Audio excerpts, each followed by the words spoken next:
एक आदमी, एक टेबल, एक बूंद पानी, न खाना न अनाज, सिर्फ एक ही रात है। 20 दिनों से ज्यादा 9 किलो से वजन ज्यादा घट जाते हैं, ग्लूकोज भी खत्म हो जाते हैं। और एक दिन सुबह सुबह पुलिस आती है, सूरज उगने से पहले उस आदमी को उठाकर ले जाती है। हम आज तक धर्मेंद्र प्रधान का इस्तीफा मांग रहे थे, लेकिन मुझे लगता है नरेंद्र मोदी का इस्तीफा होना चाहिए। नरेंद्र मोदी देश के प्रधानमंत्री बनने रहने के लायक नहीं है। हंगामा हो गया, उनको खाने हैं जबरदस्ती।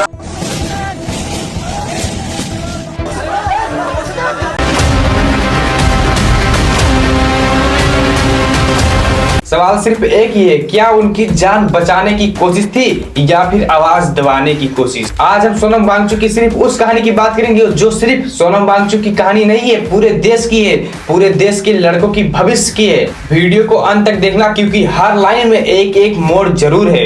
नमस्कार दोस्तों, लद्दाख का वो इंजीनियर जिसके नाम पर बना था 3 इडियट्स फुंगसुक वांगडू की कहानी। एनईटी, सीयूबीटी, सीएससी पेपर लीक के कारण आखिर पेपर क्यों लीक हो रहा है, इसके पीछे का मुख्य कारण क्या है। जिस आदमी ने बर्फ से ग्लेशियर बनाना सिखाया, जिस इंसान ने पढ़ाई को बदल दिया और वो मैदान पे फिर से 20 जून 2026 को उतर आया है, वो लद्दाख की कहानी के लिए नहीं उतरा है, वो भारत के लड़कों के लिए, लड़कियों के लिए भविष्य बदलने के लिए उतरा है। सोनम वांगचुक इसी बात को पता लगाने के लिए भूख हड़ताल कर रहे हैं, जो कि भाई 20 दिनों से ज्यादा हो चुके हैं और उनका वजन 9 किलो से ज्यादा घट चुका है। जब सिस्टम बार बार गिरता है तो सिर्फ सिस्टम से सवाल नहीं पूछा जाता, सवाल पूछा जाता है कप्तान से।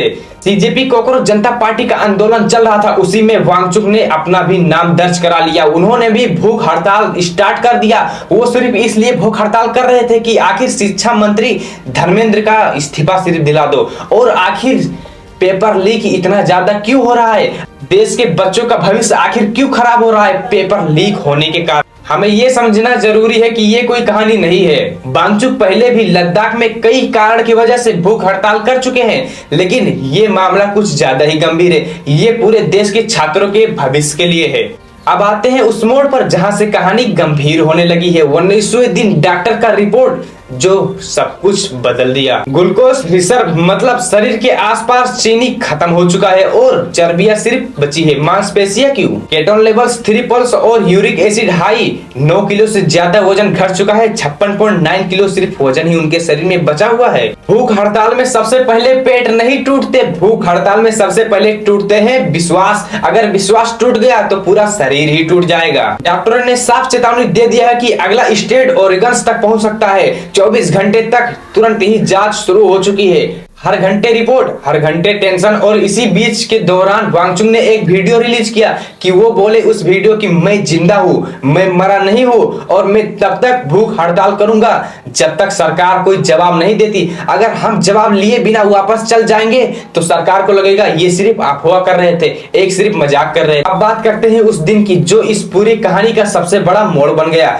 दिल्ली हाईकोर्ट ने आदेश दिया कि रोजाना मेडिकल मॉनिटरिंग हो, क्योंकि हर इंसान की जिंदगी कीमत होती है, वैसे ही वांगचुक की जिंदगी भी एक कीमत है। 18 जुलाई सुबह सुबह सूरज निकलने से पहले पुलिस जंतर मंतर पे पहुंचती है और वांगचुक को सफदरजंग अस्पताल ले जाया गया। एक तरफ सरकार कहती है कि ये कोर्ट और डॉक्टर के सलाह से हुआ है, कि डॉक्टर ने बोला है कि अस्पताल ले जाओ, लेकिन दूसरी तरफ वांगचुक के पत्नी ने बोला है कि कोर्ट, हाई कोर्ट ने तो सिर्फ ये बोला था वहां पे आइए और उनका ट्रीटमेंट कीजिए, कि उनको वहां से ले जाकर अस्पताल में भर्ती कीजिए। और जब उनकी पत्नी अस्पताल में जा रही है तो उनसे मिलने के लिए, तो उनसे मिलने से पहले उनसे मोबाइल छीन लिया जा रहा है। एक आदेश, दो अलग नजरिया। एक कहता है कि जान बचाई जा रही है तो दूसरा कहता है आवाज दबाई जा रही है। सच कहां है? आखिर अदालत और जनता आखिर किस लिए लड़ रहे हैं, आखिर किस लिए वांगचुक भूख हड़ताल कर रहे हैं? तो ये 3 कारण है जो कि वांगचुक भूख हड़ताल कर रहे हैं, उनको न्याय चाहिए। अब हम ये समझ लेते हैं कि आखिर ये पूरा मामला किस लिए बना है,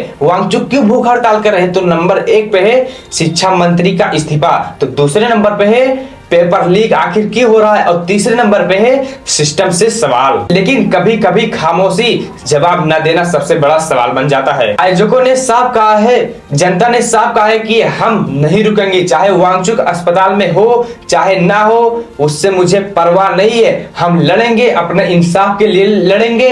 और आखिर पेपर क्यों लीक हो रही है, आखिर छात्रों का जीवन क्यों बर्बाद हो रहा है, इसलिए हम लड़ेंगे, हम रुकेंगे नहीं। हम सरकार से लगातार सवाल पूछते जाएंगे कि आखिर पेपर क्यों लीक हो रहा है, शिक्षा मंत्री क्यों नहीं इस्तीफा दे रहे हैं, आखिर सरकार क्यों चुप है। जनता और अदालत इन सब की नजरें अब सिर्फ 20 जून पर टिकी है कि आखिर इस 20 जून में क्या होता है। क्या सरकार जवाब देगी या फिर जनता वहां से आंदोलन हटा देगी या फिर अदालत कोई खतरनाक कार्यवाही करने वाला है।